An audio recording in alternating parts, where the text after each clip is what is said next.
I was tempted to, at some point in this review, say something along the lines of, we all know that John Wick films have excellent action, enough said, moving on, what else does it have to offer? But that is just the wrong way to assess a John Wick film. The action in this film was so amazing, it actually made me just a little bit depressed walking out. The reason being, John Wick, Chapter 3, Parabellum, and every other entry in this franchise are just concrete proof that there is little to no excuse for every other big-budget blockbuster out there not to have stellar action like the stuff that we see in these films. And that is in no way saying that it is easy to pull off. In fact, these films also prove just how much work, dedication, and know-how it really takes to pull this kind of stuff off. So, what makes the action in John Wick films a cut above the rest? Now, I'm not about to provide some sort of exhaustive list, but just a few of the things that I saw the filmmakers of Chapter 3 doing so well were, number one, casting. It's just so helpful when you bring in an actor like Keanu Reeves, someone who really will take the time to learn 100% of the choreography. There's just nothing quite like watching Reeves or Tom Cruise or Jackie Chan really throwing themselves into the action. The hits feel that much more real, and the moves that much more dangerous.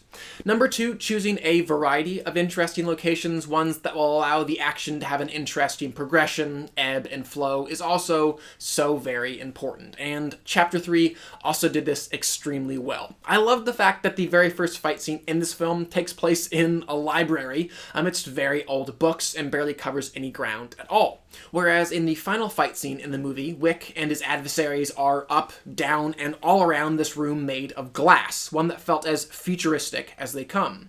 But really the greatest compliment that I can give to the action in this film is that director Chad Stahelski so often made me wait for it. Sincerely, I think some of my favorite minutes in the entire film were the first 10 or so, where we were just counting down to the moment when every single assassin on the planet would be able to go after our lead character. It built the tension masterfully and made what followed that much more exhilarating. In a similar way, the action wasn't just fast, fast, fast, wow, wow, wow. It was also, in a number of instances, surprisingly funny, and then shockingly brutal, which really did, as best as it could anyways, keep things fresh and interesting throughout the film. Okay, now with that said, what else does John Wick Chapter 3 Parabellum offer? Well, something else that I rather appreciated was the world building that it at least attempted. I liked, for example, the introduction of characters like the Adjudicator as well as the Elder. They just broadened and deepened the mythology of this world of assassins, as absurd as that mythology really was. I liked, too, how Stahelski so often did this world building as wordlessly as possible. Just the specific aesthetics of the assassin's operator room with all these individuals on retro computers, using retro phones, and covered in interesting tattoos. It was all just interesting. And again, I'm not saying that this world building was brilliantly deep or super meaningful, but it still added some fun texture and flair to the movie. Now, whenever a film like this is released, I feel like I very often hear people dismissing any issues with a film simply by saying, you just need to judge it for what it is, not for what it isn't. It knows what it wants to be and does so brilliantly. And to a certain extent, I do genuinely agree with that. A film like John Wick does not need to reach the emotional depths of The Godfather or achieve the character nuance found in something like Dog Day Afternoon. In fact, attempting to do so would probably rob a film like this of some of its effective simplicity. At the same time, those behind this piece of art did choose to package it as a 2-hour feature-length film, not as some sort of standalone fight scene that they released as a short film or as a clip on YouTube. They chose to construct a narrative, one filled with connected fight scenes that were designed to build one atop the other. They made a movie. And because of that, I, as a viewer, really have no qualms in judging it as a movie. And as a movie, John Wick Chapter 3 was fine.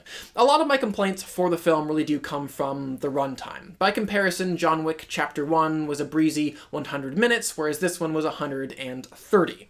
Which meant that about an hour in, I began to experience some serious action fatigue. Of course, it didn't help that 100% of this film's fight scenes took place at night under blue-orange lighting. So even while I did see Stahelski intentionally mixing up the locations, the weapon sets, and the combatants fight to fight, the very similar color palette just forced all of them to start blending together. Additionally, I thought the supporting cast was either distractingly underutilized or just miscast. I've already mentioned that I thought the adjudicator and the elder characters were interesting, and they were, but the actors who played them just brought very little to them. And I really don't like ragging on Halle Berry because I do genuinely think she is an awesome actress when she's given the right material, but unfortunately here she just wasn't given the right material. And also this film was just so chock-a-block full of these so desperate to be funny, cool, and iconic one-liners that barely got a chuckle from my audience 90% of the time. Furthermore, this franchise's desire to just keep going and going meant that the narrative and John Wick as a character really had no meaningful change from the start of this film to the end. If I was to rewatch this movie, and I probably will someday, I'll likely watch it in these little 30-minute chunks. Enjoy 30 minutes of crazy action, go live my life, and then come back and watch a little bit more. I just feel like it'll be that much more satisfying as these bite-sized morsels versus this large meal that needs to be that much more cohesive. Those are my thoughts anyways, and for all these reasons, I will give this film a 3 out of 5. I would still love to know what you guys thought of the film though, so definitely comment below and let me know. And in the John Wick lineup, where does this film fall for you? For me personally, I think I liked it just a little bit more than 2, but not quite as much as number 1. And finally, please do subscribe. I'm going to continue to review films and television on this channel, and I would love for you to stay up to date on all of those things. But for now, I'm Chris Hartwell. This is The Heartbeat. Thank you for joining me. This thank you message has been a long time coming, and I want to do this much more consistently. I just wanted to say to all of my patrons on patreon.com, thank you so much. Alisa, Braden, David, Jake, Melody, Riley, Robbie, Ryan, Steven, and Steven. You guys are keeping this channel alive. You're supporting me in ways that are so meaningful and encouraging, so thank you. Thank you. And to the rest of you, thank you so much for watching. I love you all. Talk to you later.